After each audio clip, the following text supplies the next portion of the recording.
I'd like to introduce Ernesto Schmitz, Head of Business Development Service Industries for EMEA South at SAP. Ernesto is a banking transformation lead at SAP. He has close to 20 years experience in the design and execution of customer-centric strategies and solutions for financial services. Inspired by good designs, great people, science and nature, his mission is to help financial institutions run their best by delivering best digital experiences. Ernesto, over to you. Thank you very much, Greg. Want to make sure everybody's listening me okay? Yeah. Great. Thank you again. And let's go straight.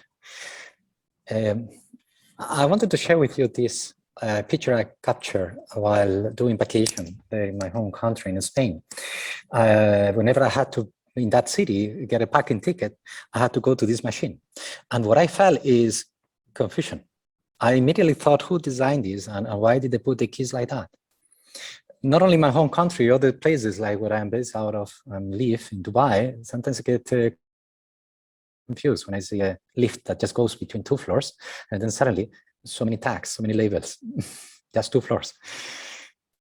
But why I'm telling you this? Because those are probably not the best examples of good design. And we are here to talk about designing good customer experiences in banking. In fact, the greatest we can. And what is important to understand is what is behind matters. And what is behind a good design? Well, there is a machine. And that machine is truly defining how those great designs come to be. My goal today is to walk you through that precisely, the journey of designing great customer experience, looking at that big machine that banks have behind. And I want to do that by first defining what is a customer experience. And a customer experience is just as easy as the result of a great product personalized by the operational data that the bank has.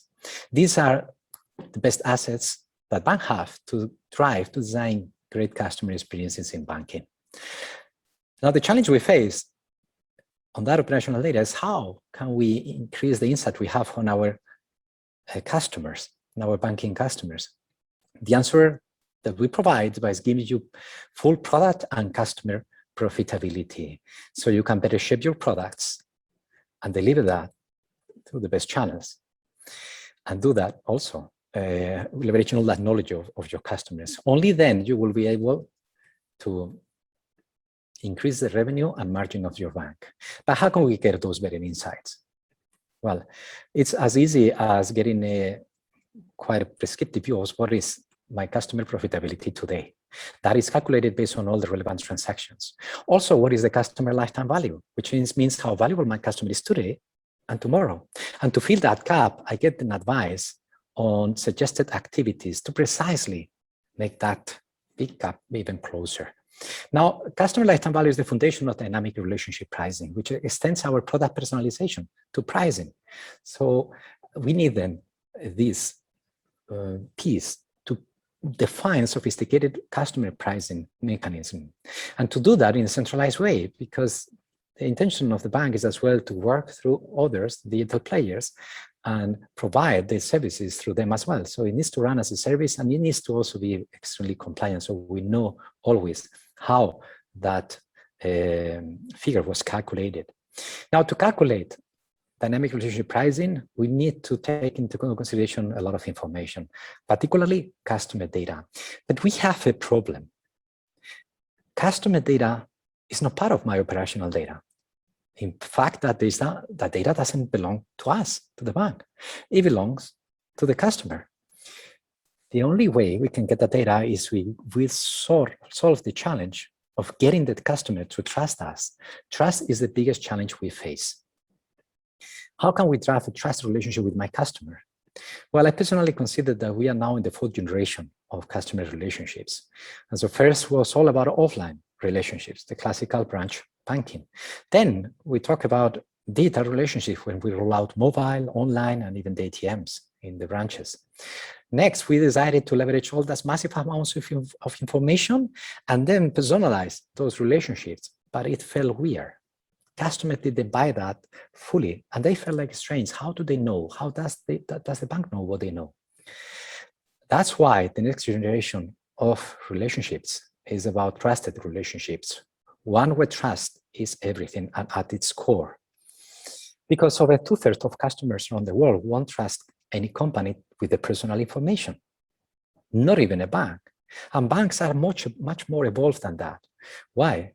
Well, because they already are having a better position in terms of the customers trusting the bank.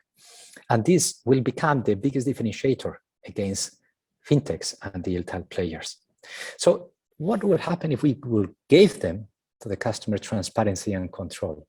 2/3 after the survey decided they will share the data if they had full transparency on how the bank is going to use that data and control over that data at all times.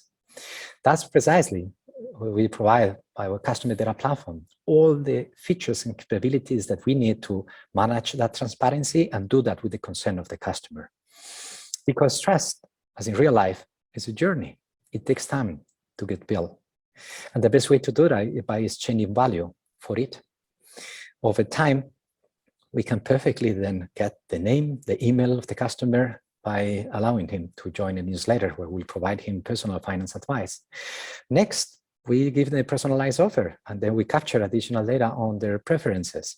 And last, it's our overall intention to get to convert any anonymous visitor into a non-loyal customer. And we at DCP became quite good at that, because right now we manage more than 1.6 billion identities throughout more than 4 billion devices. Having that trust and doing that with transparency and control will certainly increase our customer base. Next up, the product itself.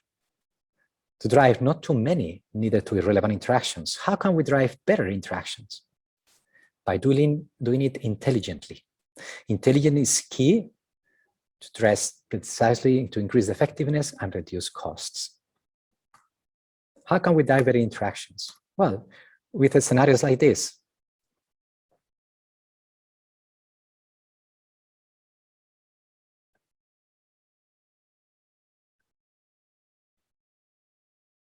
Easily through a conversation, I can get to interact with my bank at any time from any place, from even the kitchen. How can we build these kind of scenarios? Well, we need a solid platform that allows us in many areas at the bank to automate precisely and to improve those interactions, to embed that intelligence, that level of intelligence that will give that convenience and easiness to my customer. That needs to be multilingual, it needs to be multi-channel, and needs to truly understand, process and understand several languages, including Arabic. Now, we are working not only embedding intelligence in this kind of platforms, but also in every kind of product we have. And we would do that by working with renowned academia across the world, like Cornell University, the MIT, Carnegie Mellon. Only then, by working with them and giving back also to the community, we're able to improve our solutions and embed, make them, all of them, much more intelligent. And last but not least, the customer experience itself. There, the big challenge we're facing is to get to know our customers' intent. This is my daughter. The other day, she approached an anaconda and she wanted to touch her. My ability to understand what is her intent when heading there and getting close to the anaconda will completely define her experience at the zoo. So we need really to know our customers' intent. And the best way to do that is by understanding the context that's around them, that surrounds our customers. How can we get that context? Well, if we get it, we will, better than anyone else, increase the customer satisfaction. And the way to do that is just by connecting the dots. We just look at the context as a succession of events and interactions. If we connect the dots, what we are understanding is the journey of my customer, what he has done in the past, what is he doing right now, and what he may do in the future. And only then, when I get real-time access to that context, is when I get to deliver contextually relevant experiences. So the next time that that visitor goes to our web and wants to continue exploring, wants to continue exploring, sorry, there's something here. Yeah. those products, I get to proactively there, while comparing those bank accounts, offer them a product just for him, a line of credit, for example, with a personalized price just for him. This is the strongest way to turn anyone, a customer, a regular visitor, or this prospect, into a loyal customer. That context also gives me a very interesting understanding of the sequence of events that lead to the origination of my most successful products. Or why not?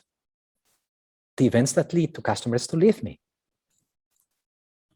What it won't tell me is the why. So let's summarize what we have seen till now. We have seen who is my customer, what I want to offer to him, how I'm going to do that, through what channel. We just need to wait for the right when and where. But what we won't know is the why. Why is different. We don't know even if he likes it or not. How can we get to know precisely that? Well, that is a new kind of data. We call it experience data. And to get that data, we need to show empathy to him. And the best way to do that is by listening, truly listening to our customers, understanding their thoughts and emotions. Only then we will increase considerably the customer loyalty and turn that customer into a fan, bringing his network of family and friends. How can we get to know my customer and what he's thinking and feeling about me?